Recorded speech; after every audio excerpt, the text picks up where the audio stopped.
بالکل صحیح ہے۔ اچھا، ایک طرف تو والدین کا رول ہم دیکھتے ہیں اس طرح کے واقعات میں، جنرل ہم بات کریں سوسائٹی میں کئی جگہ ہم دیکھتے ہیں، ایک تو والدین اپنی اولاد سے کافی حد تک لا تعلق رہتے ہیں اور اولاد ان کے کنٹرول میں بھی نہیں ہوتی ہے، خصوصاً یونیورسٹی کے لیول پہ جانے کے بعد یا جب جاب کرنے لگتی ہے تو۔ لیکن اس کے بعد ہم یہ بھی دیکھتے ہیں کہ جب کوئی کرائم ان سے سرزد ہو جاتا ہے اولاد سے، تو پھر ان دونوں کیسز کے اندر والدین نے اپنی اولاد کو یعنی کہ سیو رکھنے کی کوشش بھی کی، انہیں بچانے کی کوشش بھی کی، تو بالکل سپاٹ آن۔ تو اس وقت تو والدین آ جاتے ہیں بیچ میں انہیں بچانے کے لیے، ایسے ہی ہے۔ لیکن اس سے پہلے کوئی خبر نہیں ہوتی انہیں، تو والدین کو کیا میسج دیں گے خصوصاً ینگسٹرز کے جو والدین ہیں ان کے لیے؟ ایک تو یہ ہے کہ دیکھیں، میرا جو بیٹا ہے ایک دفعہ وہ اوور سپیڈنگ کے چکر میں تھانے میں بند ہو گیا۔ آپ یقین مانیں کہ میں نے اس کو نہیں چھڑایا اور تھانے والوں سے میں نے کہا کہ اس کو جوتے مارے، اور یہ بات ہے کہ جب ہی واز 17، اب ماشاءاللہ وہ 40 کے قریب ہے، اس کے بعد اس کی کبھی کوئی کمپلینٹ ایسی نہیں آئی، اس کو پتہ چل گیا کہ نہیں شارٹ کٹ کوئی نہیں ہے۔ ماں باپ، میں کوئی اپنی تعریف نہیں کر رہا، ہم سے بھی غلطیاں ہوتی ہیں، ہم نے بھی بہت پیمپر کر کے بچوں کو بڑا کیا ہے۔ اب یہ ہے کہ جو پیرنٹس، مجھے تو یہ بھی شرم آتی ہے کہ جب ان کے بچوں سے کوئی جرم اتنا ہائی پروفائل سرزد ہوتا ہے تو وہ ڈٹائی کے ساتھ سامنے آتے ہیں دونوں کیسز میں۔ جی ہاں، جی ہاں، میں اب ان کا کیا میں کہوں۔ جی ہاں، اور جو ظاہر جعفر کے جو والدین کے اس کیس میں چلان ہونے کی جو سب سے بڑی وجہ ہے وہ یہی تھی کہ وہ پولیس کے اوپر اتنا پریشر ڈلوا رہے تھے مختلف طریقوں سے، کیونکہ بہت انفلوئنشل فیملی ہے۔ تو میرا یہ میسج ہوگا کہ جو ماں باپ ہیں وہ نظر رکھیں کہ ان کے بچے کیا کر رہے ہیں۔ جعفر جو ہے ظاہر وہ گھر میں اکیلا ہے اور اس نہ امی کو پتہ ہے نہ ابو کو پتہ ہے کہ جی وہ یہاں پہ کیا کر رہا ہے۔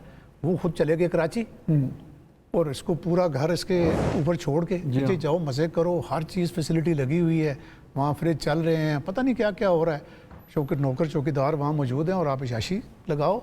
اور اس گھر میں 2 دن اس بچی کا پتہ ہی نہیں چلا کہ باہر کسی کو کہ ادھر کوئی ہے بھی ہے، کوئی زیرو ایک اور بھی رہ رہا ہے کہ نہیں، اور اس کے ساتھ یہ کچھ ہو رہا ہے۔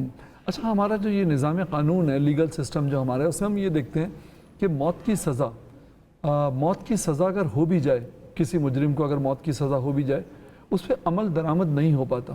سب سے آخر میں ایک راستہ اس میں یہ موجود ہے کہ پریزیڈنٹ آف پاکستان کے سامنے جو ہے وہ اپیل کر سکتا ہے جس کو موت کی سزا ہوئی ہے۔ تو کئی سالوں میں، پچھلے میرے خیال میں کوئی 7-8 سال میں، 10 سال میں تو میں دیکھ رہا ہوں کہ کوئی سزائے موت پہ عمل درآمد ہوتا ہوا میں نے نہیں دیکھا۔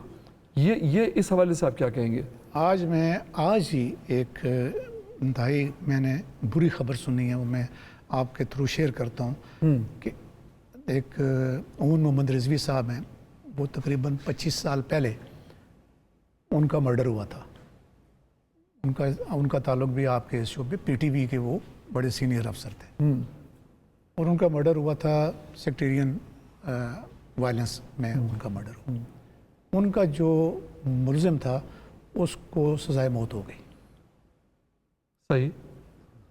آج یہ خبر ملی ہے کہ وہ اس بندے کو سزائے موت ہوئے کوئی تقریباً کم و بیش اتنا ہی عرصہ ہو گیا جتنا عرصہ ان کے مرڈر کو ہو گیا، اور اب اس نے یعنی سپریم کورٹ نے بھی اس کی سزا برقرار رکھی، لیکن کل وہ رہا ہو کے واپس آ گیا۔ اب یہ ایک بڑا عجیب سا، یہ آپ کو بھی لگ رہا ہوگا کہ یہ کیا معاملہ ہے۔ معاملہ یہ ہوا کہ اس نے اس قانون کا سہارا لیا، وہی جو بات آپ کہہ رہے ہیں کہ اس کو یعنی سزائے موت ہو گئی، سزائے موت پہ عمل درآمد نہیں ہوا کسی بھی وجہ سے، کبھی پاکستان جی ایس پی پلس کی وجہ سے نہیں کر سکتا، کبھی اسٹیٹ ہماری جو ہے کسی اور کمزوری کی وجہ سے نہیں کر سکتی، اور اس نے یہ پلی لی سپریم کورٹ میں 15 سال کے بعد، اس نے ایک پٹیشن دائر کری کہ جی میں تو 25 سال گزار چکا ہوں جیل میں، اب ایک جرم کی 2 سزائیں تو ہو نہیں سکتی، یہ بھی میجر پینلٹی میں آتا ہے کہ آپ سزائے عمر قید آپ بھگتا لیں، تو سپریم کورٹ نے اس بنا پہ اس کو بری کر دیا۔ یعنی فردر ڈیٹیلز پتہ نہیں، ابھی میرے پاس نہیں آئیں، لیکن یہ سوشل میڈیا پہ یہ چل رہا ہے۔ اب یہ دیکھیں کہ اس کی فیملی کے ساتھ کیا، ان کے زخموں پہ کس طرح سے نمک چھڑکا گیا ایک اسٹیٹ کے ان ایکشن کی وجہ سے۔ اس پہ قانون سازی کے حوالے سے کبھی کوئی کام کیوں نہیں ہوا، یا اب اس بارے میں کیوں نہیں سوچا جا رہا کہ اس میں کچھ ایسا راستہ نکالا جائے کہ سزائے موت جب دے دی جائے عدالت کی طرف سے تو کوئی راستہ نہ رہے بچاؤ کا؟ دیکھیں نا، اس میں پھر سیاست انوالو ہو جاتی ہے، یہ آپ اچھی طرح جانتے ہیں. یعنی ایک بڑا ہائی پروفائل جو سلمان تاثیر کا مرڈر تھا، اس کے مرڈر کو بھی جو سزا ہوئی تو وہ گورنمنٹ نے بڑا کڑوا گونٹ بھر کے وہ سزا ایگزیکیوٹ کی. جی ہاں جی ہاں. لیکن جو باقی کیسز ہیں اس پہ سزا قانون موجود ہے، جو ایگزیکٹو پاورز ہیں اس کے تھرو پھانسی کو سزا کو روک دیا جاتا ہے کہ جی پروسیجر کہ جی ابھی پریزیڈنٹ نے یہ نہیں کیا، پریزیڈنٹ نے سائن نہیں کیے، فائنل وارنٹ نہیں ایشو ہوا، یا یہ ہے کہ جی ہمارا جو جی ایس پی پلس کا سٹیٹس ہے وہ خطرے میں پڑ جائے گا. تو اس وجہ سے جو ہمارے لوگوں کو جن کے ساتھ یہ ظلم ہوا ہوتا ہے، اب دیکھیں ان کے ساتھ کتنی بڑی ایک زیادتی ہو جاتی ہے. بالکل صحیح ہے. صدر پاکستان کی طرف سے جو اس طرح کی فیصلے پہ سائن ہونے کا جو معاملہ ہے اس میں جو تاخیر ہوتی ہے اس کی وجہ یہی ہے، اس کی یہی وجہ ہے کہ ہمارا جو اسٹیٹس ہے انٹرنیشنلی وہ خراب ہو. ایگزیکٹلی کہ وہ کبھی جی ایس پی پلس والے جو یورپین یونین والے کیا دیتے ہیں کہ جی آپ یہ نہ کریں ورنہ پھر ہم، ظاہر ہے وہ بھی ایک ملکی لیول پہ ایک ڈیسیژن ہوتے ہیں. لیکن میرا یہ خیال ہے کہ ابھی ہماری حکومت کو اور ہماری اسٹیٹ کو اس چیز سے باہر نکلنا پڑے گا. دیکھیں یو ایس میں بہت ساری اسٹیٹس میں یو ایس میں سزاؤں ملتی ہیں، میجر پینلٹیز، ڈیتھ پینلٹی موجود ہے اور اس پہ عمل بھی ہوتا ہے. یعنی جو میں اس لیے یو ایس کی مثال دے رہا ہوں کہ وہ یورپ کا ایک قسم کا سربراہ ہے. اگر وہاں پہ عمل درآمد ہو سکتا ہے تو جو جی ایس پی پلس دینے والے ہیں ہمیں، وہ ہمیں کیوں نہیں کرنے دیتے جو ہمارے ملک میں قانون ہے. کوئی ایک کیس آپ کے پورے کریئر کا 40 سال پولیس کے محکمے سے منسلک رہے، کوئی ایک کیس ایسا عوامی سطح کا جو نہ بھولتا ہو اور آپ کے لیے ایک بہت بڑا چیلنج تھا؟ وہ بہت سارے کیسز ہیں جو جن کا میں ذکر کر سکتا ہوں، لیکن ایک جو ایسا کیس، ایک غریب عورت کا ایک بچہ تھا اکلوتا، اور اس کو یہاں کا اسلام آباد کے ایک بہت بڑے مافیا نے 100 گولیاں گن کے 100 بلٹس کلاشن کی اس کے جسم میں پار کی، اور دیور ایٹ لارج، اور ان کو کوئی پکڑ نہیں رہا تھا. مجھے اس وقت کے آئی جی تھے اسد محمود علوی، انہوں نے رات کو 3 بجے مجھے گھر بلا کے، میں سویا ہوا تھا، اور مجھے کہا کہ آپ نے یہ کیس کرنا ہے، میں آپ کو وہاں اس تھانے میں اپوائنٹ کر رہا ہوں.